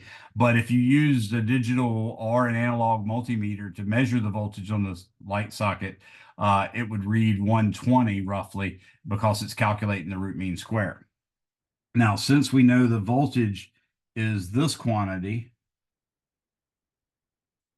then we can say V equals IR tells us that I of t is equal to V over R. So we're going to get V0 over R times the sine of 2 pi ft, which is also equal to I0 times the sine of omega t. So this is also a formula for the I, which is why I told you I0 is also square root of 2 times IRMS. Any questions on that? As I told you, power for AC is equal to IRMS times VRMS. But if you didn't want to do that, you could use all sorts of other crazy formulas. And what you'd find, for instance, is power is equal to I squared R. Remember that formula? Well, guess what? When we say AC, it's going to be I squared R, which becomes I0 squared R sine squared omega t. So that's not very helpful. If you wanted to calculate an average, you could say P bar, and that's going to be 1/2 I0 squared R, and that works, but it's quite ugly. And whoa, Nelly. It also could tell you, for instance, that another version would be 1/2 V0 squared over R. That's just ugly again, right? So all those formulas are kind of crappy. But if you go to RMS, then you could say PAC is I RMS times V RMS, but it's also 1/2 I0 squared R, which is I RMS squared times R. But it could also be, which actually, let me go ahead and cancel that because I actually showed that part already. So now I'm going to show you that that is also just I RMS squared times R. And it's also, lo and behold, V RMS squared over R. So you don't have to learn any new formulas except for the relationship between RMS and 0. So I0 is equal to the square root of 2 times RMS, and V 0 is equal to square root of 2 times V RMS. Other than that, you can just keep the same formulas for power. Anybody have any questions on that? All right. The last thing I want to do with chapter 25 is I want to talk about the microscopic view of electric current, and then I'm going to use that to come up with a new version of Ohm's law at sort of the microscopic level. And I'm going to show you that we've been dealing with electrostatics, which is the case where the charges aren't moving. So for instance, when you first connect a battery to a wire for a little brief instant there, the wires, the charges in the wires are going to move around. That's not electrostatics, but eventually it's going to reach equilibrium, and then current, no charges will be moving or anything like that. In that case, what we found was within a conductor, the electric field was 0. And in fact, the entire conductor surface and internal is all one giant equal potential surface. Well, when you actually have a non electrostatic situation, you actually have currents flowing, you can actually get an electric field within a conductor. And that's what we're trying to show you. So what I'm going to do is I'm going to try to imagine a current flowing through a wire. So let's imagine a wire. It has a cross-sectional area A.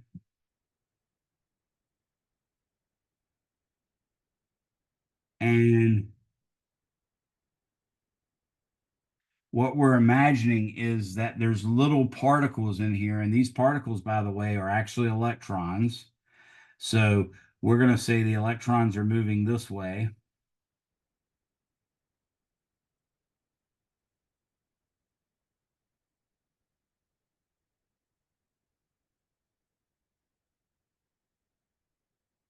And the current, by the way, I is going that way. But I'm going to say these individual velocities are what we call the drift velocity.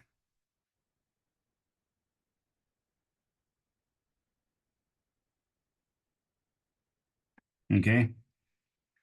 So this length here, we could call L, but it's actually going to be equal to the drift velocity times the amount of time that we're watching it. So VD times delta T. Now, we're going to introduce something else first. First thing we're going to introduce is something called the current density.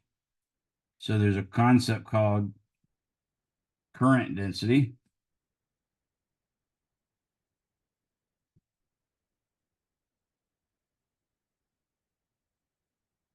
The current density, I like to use a capital K, by the way, a capital J, by the way. Your books are using a lowercase.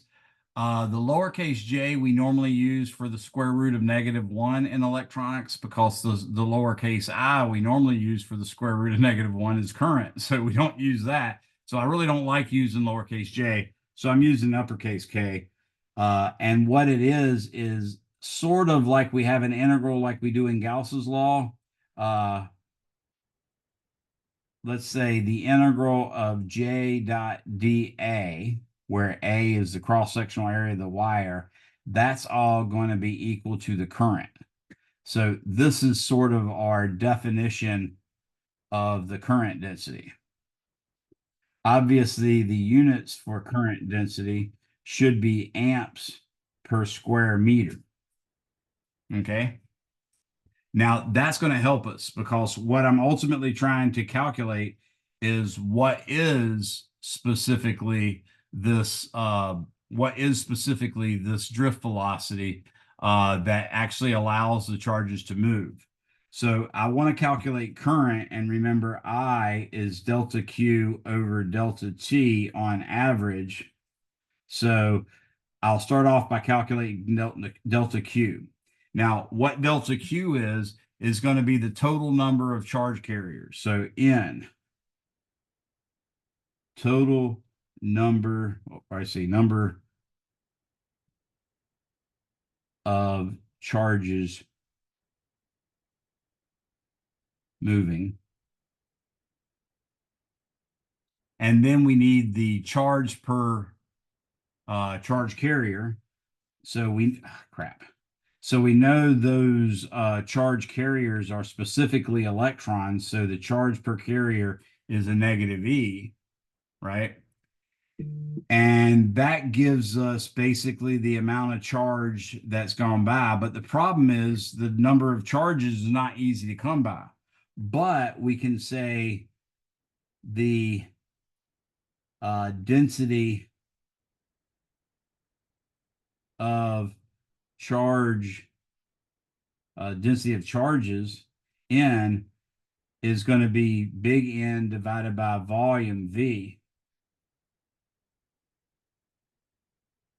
So this implies lowercase n would be basically meters to the -3 power, because really it's a number of charge carriers divided by cubic meters. So it's like number of electrons per cubic meter, but that's what the units are.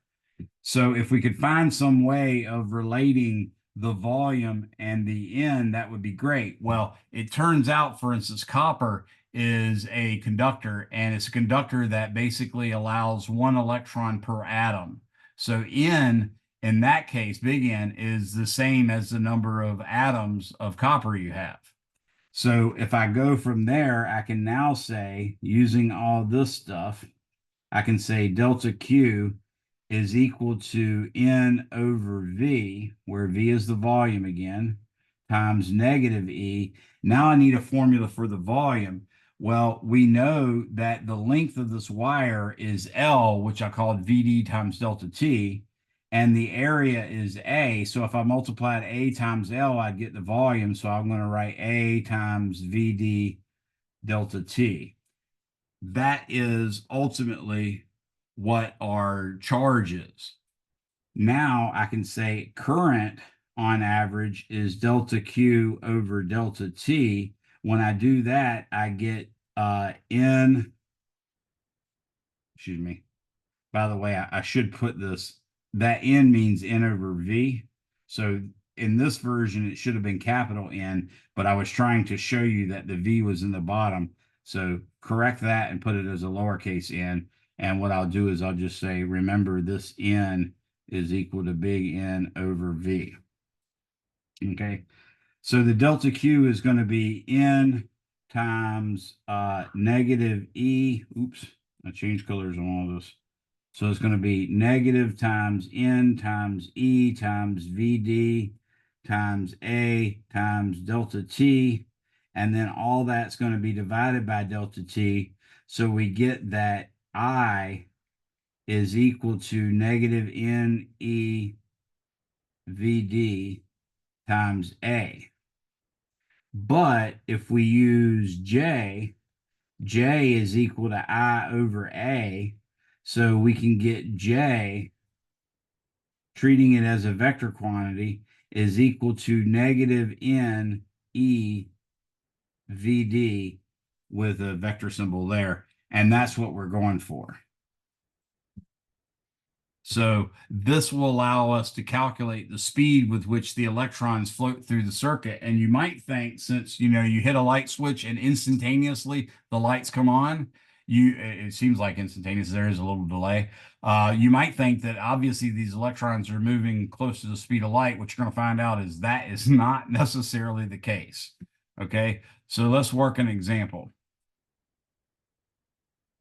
The last example I did was example 5, so I'm going to do example 6 now. Example 6.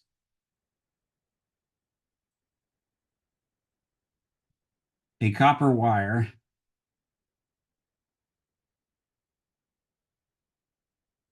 carries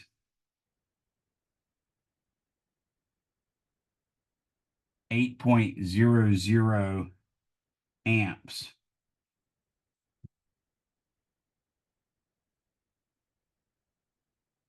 And has a diameter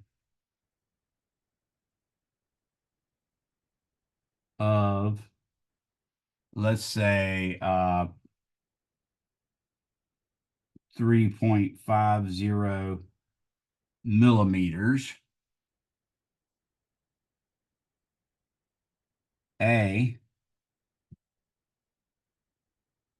What is the current density?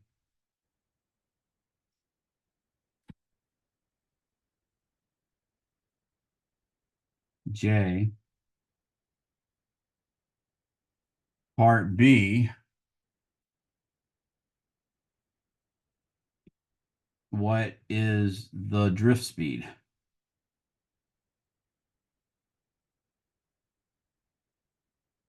And then part C, estimate, estimate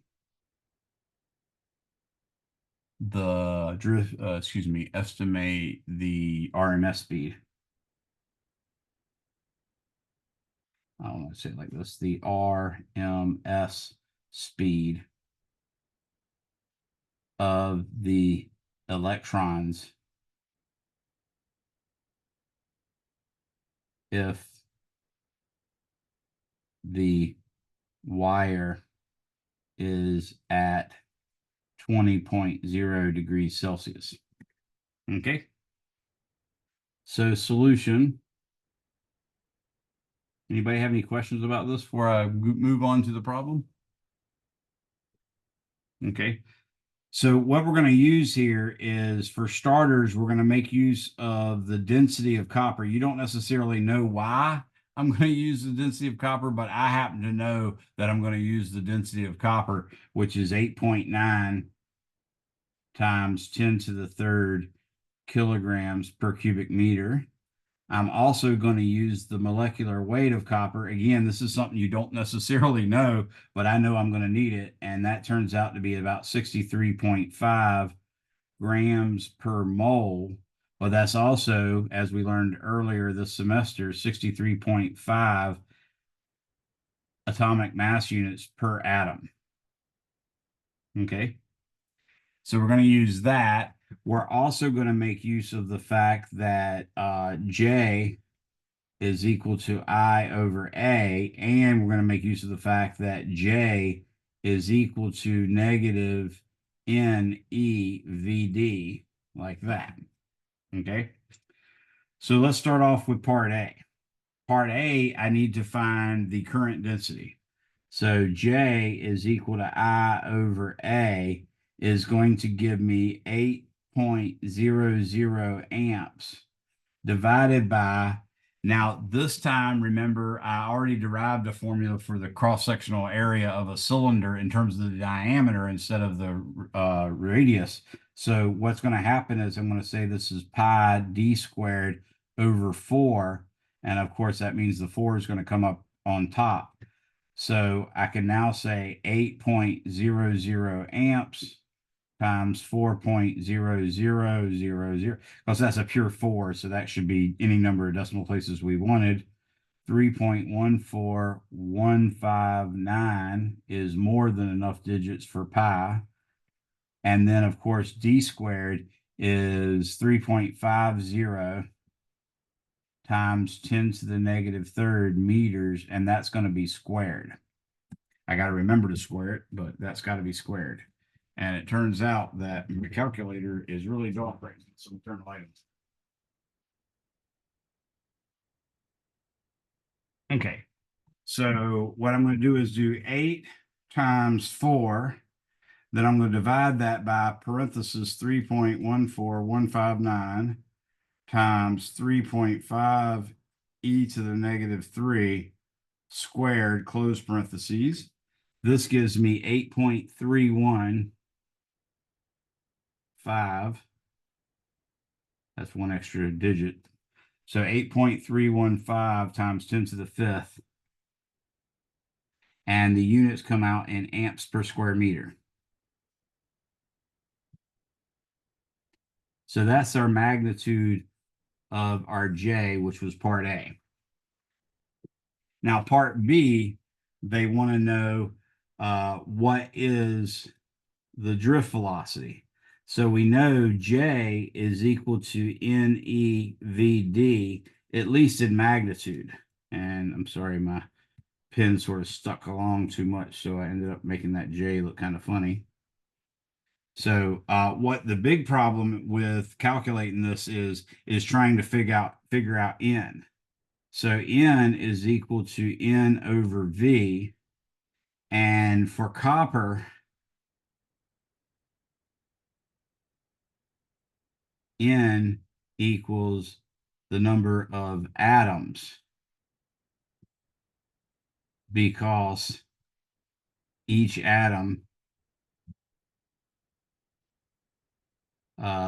allows 1 E minus to travel about. Okay, so what we can do is we can imagine a mole. If I imagine a mole, then I might be able to make some use of it. So what I'm going to say is N is equal to N for 1 mole divided by the volume for 1 mole. Well, we don't have anything like the density in number of electrons per mole or volume per mole or anything like that. We don't have cubic meters per mole or anything like that. But what we do have is we know that when the number of atoms is 1 mole, then we know the number of atoms is Avogadro's number. So I'm going to put an NA there, right? Now that gives me the number of atoms for a single mole. But I also know that the mass of copper per mole is going to be able to be used to tell me how many, or to tell me basically how many grams or kilograms of copper we have per mole. So that might come in handy. And then I can say, for instance, density, which equals mass over volume, tells us that volume is equal to mass over density. So if I take mass and divide it by the density, let's see what the units work out to be. NA is going to give me a number, and that's a number per mole. And then M is going to be grams per mole. So the number per mole divided by the grams per mole would cancel out and just give me numbers per gram. But then if I divide the density, which is like kilograms per cubic meter, into the grams, then you're going to get cubic meters in there as well. So if we look at that, that might actually work. Let's see how the units work out. What I'm going to do now is I'm going to say, oh, I should probably go back to purple. So I'm going to go back to purple and say, dang it. I'm going to go back to purple and say N is equal to Avogadro's number over the molecular weight of copper divided by the density of copper. Now, this density is really the density of copper, so I'm going to put a CU down there, and I should have done this before, because of course we used rho for the resistivity. So I need to make sure you know, one, that the big V I've been using is volume, not velocity and not voltage. And two, the rho I'm using is for density, not resistivity. So in this case, darn it, I'm back on red again. So in this case, I'm going to get 6.022 times 10 to the 23rd. And this is going to be E minuses per mole. Because remember, it's actually atoms per mole or whatever thing you're doing. In this case, I'm going to have E minuses per mole. And then I'm going to take the atomic mass, which is 63.5 times 10 to the negative third kilograms per mole. Now you can see that this mole down here is going to cancel out with that mole down there, and I get E minuses per kilogram, but I want E minuses per cubic meter. So in order to fix that, what I got to do is divide this quantity by the density, which is going to be 8.9 times 10 to the third kilograms per mole per cubic meter. So with this one, you can see that now that kilogram is going to cancel out with this kilogram. And now I have a kilogram per meter squared in the denominator of the denominator, which means it's going to come up to the numerator of the denominator. So I ultimately have units of electrons per cubic meter, which is exactly what I wanted. So now that I can calculate this, I'm going to say 6.022 e to the 23rd divided by parenthesis 63.5 e to the third, or excuse me, e to the negative third.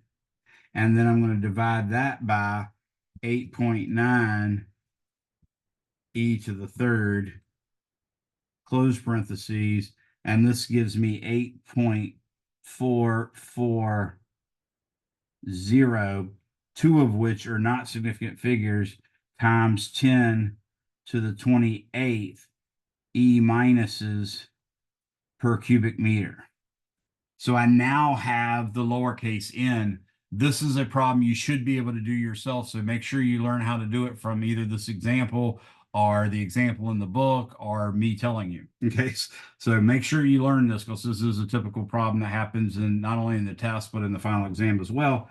Now I can say J is equal to NEVD. That's just talking about magnitude. So I don't have the vector symbols and I don't have the negative in front of it. From that, I can see that the drift velocity, which is how fast the electrons are moving, is just supposed to be J divided by N times E. I just said divided by. I don't know what's going on here, but let's just ignore it and move on. So we already found out that the J was a pretty big number. It was 8.315 times 10 to the fifth amps per square meter. That's J. We found out the N was 8.440 times 10 to the 28th. Now that's a really big number, and that's E minuses per cubic meter. And then I'm going to take the positive charge of the electron, which is 1.602 times 10 to the negative 19th coulombs. And notice the amp up top is a coulomb per second. So the coulomb in the bottom, canceling that out, just leaves a per second. Notice that the meter cubed in the denominator of the denominator is becomes a meter cubed in the numerator, and the meter squared in the denominator of the numerator cancels out with it to make a meter on top. So we're going to have a meter per second as our final unit, which is exactly what we want. So VD is equal to 8.315 e to the fifth divided by parentheses 8.44 e to the 28th times 1.602 e to the negative 19th, close parentheses, and I get a really, really, really small number. It's 0.00006 149, and that is in meters per second. So you can look at this and say it's actually even smaller than you might think when you realize it's 0.006149 millimeters per second. So that velocity is really, really, really, really slow. It's moving basically at like 60 microns per second. So not very far.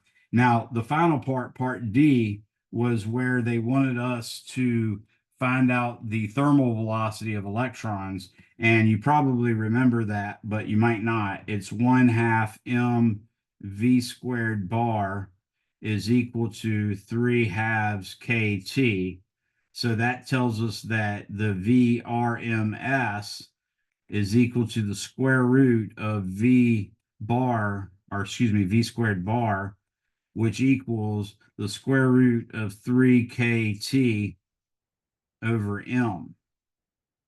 So I would just write this up here because I'm not going to have enough room to write it, to put it all in, but K is equal to 1.38 times 10 to the negative 23rd joules per Kelvin. T is going to equal 298 Kelvin, and M is going to be the mass of the electron, which is 9.109 times 10 to the negative 31 kilograms. So I can take all that. I'm going to say square root 3 times 1.38 e to the negative 23rd times 298 divided by 9.109 e to the negative 31st, close parentheses, and that gives me 1.16 times 10 to the 1, 2, 3, 4, 5, 10 to the 5th meters per second. So the whole purpose of them doing all this was to show you that the drift velocity was way, way less than the average thermal velocity of the electrons. And you can see it's literally like a factor of 10 to the 10th. So yeah, the electrons move very, very slowly. And that's it. I can't do the last two problems right now. I will do them on a video later. You guys, it's time for you to go. It's 7:49. I've already kept you an hour beforehand. And I will make up another video to finish off these last two examples in chapter 25. And actually, one's a derivation and the other one's an example. And then I will go into chapter 26 as well, showing you Kirchhoff's loop rule, Kirchhoff's junction rule, and internal resistance of a battery, just so you'll know. So you guys are free to go. Thank you for coming. And I'll stick around for the last person that's here in case anybody has any questions. But thank you for coming, everybody. And I see you, Carter. You're here, right? Ethan, did you have a question, sir? Yeah, are you covering 26 in the video, like all of 26 or just some of 26? I want to get up through basically circuit analysis. So I want to get up through solving for all the currents in the circuit. And that's probably enough for right now. And I haven't decided what parts of 26 I'm going to cover. So I might actually skip the RC circuits. I'm not sure yet. But that's what I will cover, and you'll see it in chapter 26. But basically what I'm trying to do is make sure I give you a good example of each type of problem that I expect to pop up on the test. Okay, cool. All right. All right. Thanks for coming, Ethan. Appreciate your help. There we go. Sorry, I couldn't figure out the unmute button. Gotcha. No problem. And you had questions about your test, right? Is that what you're here for? Yeah, so I took it and then I couldn't get back in to see it, even in the lockdown browser, to see what I got wrong. And then I just Gotcha. wanted to kind of go over, after seeing what I got wrong, kind of go over what I got wrong. Okay, for starters, I'm going to go ahead and stop recording.